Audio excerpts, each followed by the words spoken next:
আসসালামু আলাইকুম। সবার আগে বাছাই করা 10টি আন্তর্জাতিক খবর জানিয়ে দেব। প্রথমেই থাকছে শিরোনাম। তবে তার আগে অনুরোধ থাকবে ভিডিওটিতে একটি লাইক দিবেন।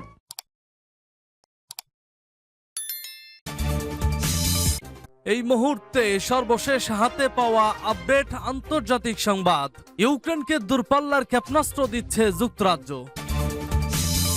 এরপর জানিয়ে দেব ন্যাটো দেশগুলোকে ধ্বংস করতে রাশিয়ার প্রয়োজন মাত্র 30 মিনিট।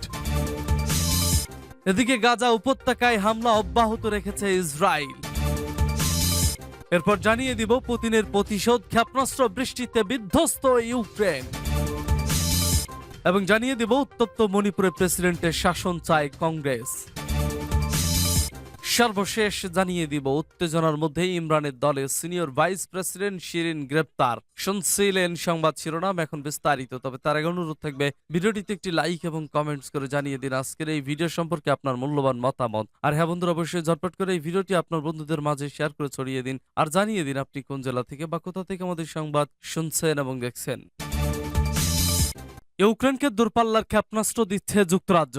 ইউক্রেনকে দূরপাল্লার ক্ষেপণাস্ত্র দিয়ে সাহায্য করার কথা জানালো যুক্তরাজ্য। দেশটির প্রতিরক্ষা মন্ত্রী বেন ওয়ালেস জানিয়েছেন বিশেষ ধরনের এই স্টর্ম শ্যাডো ক্ষেপণাস্ত্র পাঠানো হবে ইউক্রেন। ক্ষেপণাস্ত্রগুলো প্রায় 250 কিলোমিটার পর্যন্ত উড়ে গিয়ে হামলা চালাতে পারে। গত ফেব্রুয়ারিতে ইউক্রেনের প্রেসিডেন্ট ভলোদিমির জেলেনস্কি যখন ব্রিটেন সফরে গিয়েছিলেন তখন তাকে এই ক্ষেপণাস্ত্র দিয়ে সাহায্যের প্রতিশ্রুতি দিয়েছিলেন ব্রিটেনের প্রধানমন্ত্রী ঋষি সুনাক। তিনি বলেন রাশিয়ার বোমা ও ইরানীয় ড্রোনের থেকে কিয়েভের নিরাপত্তা প্রয়োজন। এদিকে গত 24 ঘন্টায় ইউক্রেনের 9টি এলাকায় পরপর হামলা চালিয়েছে রাশিয়া। এতে ক্ষতিগ্রস্ত এলাকাগুলো হল Sumy, Chernihiv, Kharkiv, Kherson, Zaporizhzhia, Dnipropetrovsk, Mykolaiv, Luhansk, Donetsk. এই হামলায় প্রাণ হারিয়েছেন অন্তত 6 জন, গুরুতর আহত 12 জন। জানা গেছে মাটিতে গোলাবারুদ ও আকাশপথে বিমান হামলা একসঙ্গে দুটি চালিয়েছে রুশ সেনাবাহিনী। আঘাতে খার্কিভে কমপক্ষে 6টি বাড়ি ভেঙে গুড়িয়ে গেছে। খেরসন এলাকার প্রশাসনের পক্ষ থেকে জানানো হয়েছে গত 24 ঘন্টায় অন্তত 90 বার গোলাগুলি আর বিস্ফোরণের শব্দ শোনা গেছে।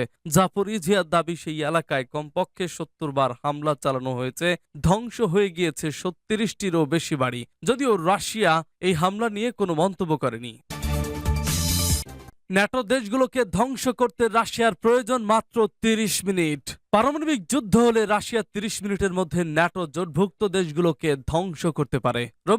বৃহস্পতিবার নিজের টেলিগ্রাম চ্যানেলে প্রকাশিত এক পোস্টে এ দাবি করেছেন রাশিয়ার মহাকাশ গবেষণা সংস্থা রসকসমসের প্রধান দিমিত্রি রোগোজিন। রসকসমসের প্রধান বলেন, তবে এটা গ্রহণযোগ্য নয়, কারণ পারমাণবিক গোলা বিনিময় ধরিত্রীর ক্ষতি করবে। তিনি বলেন, ন্যাটো আমাদের বিরুদ্ধে যুদ্ধ করছে, তারা এখনো ঘোষণা দেয়নি, কিন্তু তাতে কিছু যায় আসে না। সবার কাছে এখন বিষয়টি স্পষ্ট। তিনি বলেন, ইউক্রেনের রাশিয়ার বিশেষ অভিযান তার আসল অর্থ ভৌগোলিক ব্যাপ্তিকে ছাড়িয়ে গেছে। এটা এখন হয়ে পড়েছে সত্যের জন্য স্বাধীন ও একক রাষ্ট্র হিসেবে রাশিয়ার টিকে থাকার অধিকারের জন্য যুদ্ধ। তিনি আরো বলেন, পারমাণবিক যুদ্ধে 30 মিনিটের মধ্যে ন্যাটো দেশগুলোকে ধ্বংস করা সম্ভব, কিন্তু ধরিত্রীর ওপর প্রভাব পড়বে বলে সেটা গ্রহণযোগ্য নয়। শক্তিশালী শত্রুকে প্রথাগত অস্ত্রেই পরাজিত করতে হবে। রাশিয়ার সাবেক উপপ্রধানমন্ত্রী রোগোজিন বলেন, প্রথাগত যুদ্ধে বিজয়ের জন্য পুরো দেশকে সেনাবাহিনীর সঙ্গে সংহতিতে থাকতে হবে। সামরিক শিল্প খাত ও সংশ্লিষ্ট অন্যান্য শিল্পকে অবিলম্বে ও দ্রুত যুদ্ধকালীন মেজাজে আনতে হবে। সূত্র ডেইলি মেইল। গাজা উপত্যকায় হামলা অব্যাহত রেখেছে ইসরায়েল। অবরুদ্ধ গাজা উপত্যকায় অব্যাহত ইসরায়েলি হামলা শুক্রবার পর্যন্ত 30 জনের মৃত্যুর খবর জানিয়েছে ফিলিস্তিনের স্বাস্থ্য মন্ত্রণালয়। খবর রয়টার্সের। নিহতদের মধ্যে রয়েছেন স্বাধীনতাকামী সংগঠন পিআইজির রকেট ফোর্সের প্রধান 6 সদস্য। এছাড়া 6 শিশু এবং 3 নারীও রয়েছেন নিহতের তালিকায়। আহত প্রায় 100 জনের কাছাকাছি। এদিকে কয়েকশো রকেট ছুড়ে পাল্টা জবাব দিয়েছে হামাস এবং পিআইজে। এতে বৃহস্পতিবার প্রাণ হারিয়েছে এক বেসামরিক ইসরায়েলি। তৃতীয় দিনের মতো মিশর অস্ত্রবিরতির আহ্বান জানালেও তাতে সাড়া দেয়নি কোনো পক্ষ। উল্টো ইসরায়েলি প্রধানমন্ত্রী বেনিয়ামিন নেতানিয়াহু হুমকি দিয়েছেন, শক্ত প্রতিরোধ ব্যবস্থা গড়ে তোলা হয়েছে, প্রতিরক্ষায় প্রস্তুত ইহুদি সেনাবাহিনী। যারা এই হামলা চালাতে আসবে হবে রক্তক্ষয়। মঙ্গলবার থেকে সন্ত্রাসবাদ নির্মূলের অজুহাতে অবরুদ্ধ গাজায় আগ্রাসন চালাচ্ছে ইসরায়েলি সেনাবাহিনী। পুতিনের প্রতিশোধ, ক্ষেপণাস্ত্র বৃষ্টিতে বিধ্বস্ত ইউক্রেন।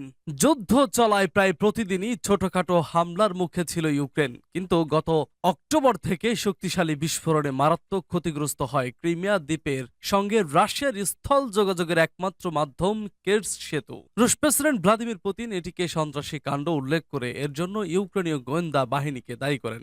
যদিও ইউক্রেন এখন পর্যন্ত এই হামলা জড়িত থাকার অভিযোগ স্বীকার বা অস্বীকার কোনোটাই করেনি, তবে হামলাটি আবেগে আঘাত করেছে বলে মন্তব্য করেন ক্রিমিয়ার মস্কো নিয়োগকৃত গভর্নর। প্রতিশোধ নেওয়ার প্রবল ইচ্ছা রয়েছে বলেও জানান তিনি। আর তার থেকেই শুরু হয় পুতিন বাহিনীর সেই প্রতিশোধ। রাজধানী কিয়েভ সহ গোটা ইউক্রেনে দফায় দফায় আঘাত হানে রুশ ক্ষেপণাস্ত্র।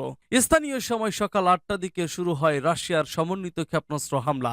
যুদ্ধ শুরুর প্রথম দিনের পর থেকে এটাই ছিল সবচেয়ে বড় হামলা এবং এই প্রথমবার আঘাতপ্রাপ্ত হয় কিয়েভের কেন্দ্রস্থল। ইউক্রেনীয় বিমান বাহিনীর মুখপাত্র বলেছেন, রাশিয়া মোট 83টি ক্ষেপণাস্ত্র ছুড়েছে ইউক্রেনে। এর মধ্যে কাস্পিয়ান সাগর, কৃষ্ণ সাগরের জাহাজ থেকে ক্যালিব্রো ক্রুজ ক্ষেপণাস্ত্র এবং যুদ্ধ বিমান থেকে KH-101 ক্রুজ ক্ষেপণাস্ত্র, ইস্কেন্দার ব্যালিস্টিক ক্ষেপণাস্ত্র ছোড়া হয়েছে। বিভিন্ন ছবি ও ভিডিওতে দেখা গেছে কিয়েভের কেন্দ্রস্থলে ক্ষেপণাস্ত্র হামলায় বহু ভবন ক্ষতিগ্রস্ত হয়েছে, গাড়ি ধ্বংস হয়েছে এবং গাছপালা ভেঙে পড়েছে। একটি ক্ষেপণাস্ত্রের বিস্ফোরণে শহরের দিকে যাওয়ার প্রধান সড়কে বিশাল গর্ত তৈরি হয়েছে। আরেকটি ক্ষেপণাস্ত্র রেল স্টেশনের কাছে পড়েছে। তৃতীয়টি কিয়েভের সাম্প্রতিক পুনর্জন্মের প্রতীক কাচের সেতুতে আঘাত এনেছে। বাকিগুলোর লক্ষ্যবস্তু ছিল নানা অফিস ভবন, তবে অনেক ক্ষেপণাস্ত্রই এমন জায়গায় পড়েছে যার কাছাকাছি উল্লেখযোগ্য কোনো সামরিক লক্ষ্যবস্তু ছিল না। এটি ইঙ্গিত করছে ক্ষেপণাস্ত্রগুলোর লক্ষ্য হয় ভুল ছিল অথবা এই আক্রমণটাই চালানো হয়েছে এলোপাথাড়িভাবে। হামলা চলাকালে ইউক্রেনীয় প্রেসিডেন্ট ভলোদিমির জেলেনস্কি তার কিয়েভ অফিসের বাইরে রেকর্ড করা এক ভিডিও বার্তায় বলেছেন, রাশিয়া মূলত দুটি লক্ষ্যে মনোনিবেশ করেছে, জ্বালানি স্থাপনা এবং জনগণ। আমি আপনাদের অনুরোধ করছি, আশ্রয়স্থল ছেড়ে বেরোবেন না, নিজের এই প্রিয়জনদের যত্ন নেন। তীব্র হামলার মুখে ইউক্রেনের প্রতিরক্ষা মন্ত্রণালয় এক টুইটে বলেছে, আমরা কখনোই আত্মসমর্পণ করব না। তবে সোশ্যাল মেসেজিং প্ল্যাটফর্ম টেলিগ্রামে রুশপন্থী চ্যানেলগুলোতে ছিল আনন্দের বন্যা। তাদের ভাষ্য, এমন একটি দিনের জন্যই দীর্ঘ সময় অপেক্ষায় ছিলাম। এদিন কেবল কিয়েভেই হামলা হয়নি। ইউক্রেনের পশ্চিমাঞ্চল শহর লভিভের মেয়র বলেছেন, তাদের মোবাইল ফোন নেটওয়ার্ক, বিদ্যুৎ ও পানি সম্পর্কিত স্থাপনা সহ গুরুত্বপূর্ণ নানা অবকাঠামোতে আঘাত করেছে রুশ ক্ষেপণাস্ত্র।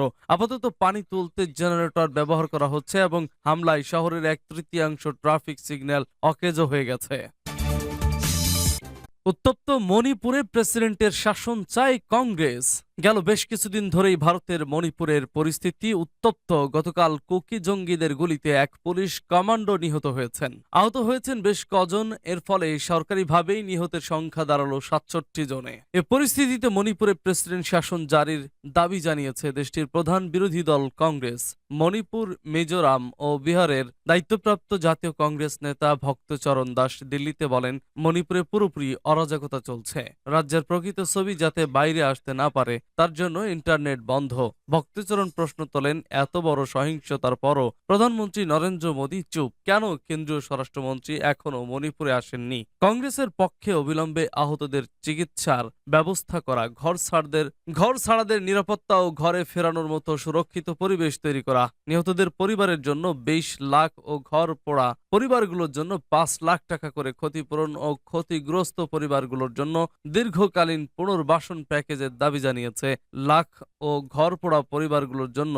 এ পরিস্থিতির জন্য বিজেপিকে দায়ী করে কংগ্রেস নেতা ভক্তচরণ বলেন, ভোটে জেতার জন্য বিজেপি হিল এরিয়া কমিটির হাতে বেশি ক্ষমতা প্রদান, 6টি স্বশাসিত জেলা পরিষদ তৈরি করা ও মেইতেইদের জনজাতিকরণে প্রতিশ্রুতি দিয়েছিল, কিন্তু জেতার পরে তারা গণতান্ত্রিক পদ্ধতিতে দাবি পূরণের চেষ্টা করেনি। হঠাৎ 38টি গ্রামে উচ্ছেদ চালিয়ে বিজেপি সরকার অশান্তির আগুন জ্বালিয়েছে।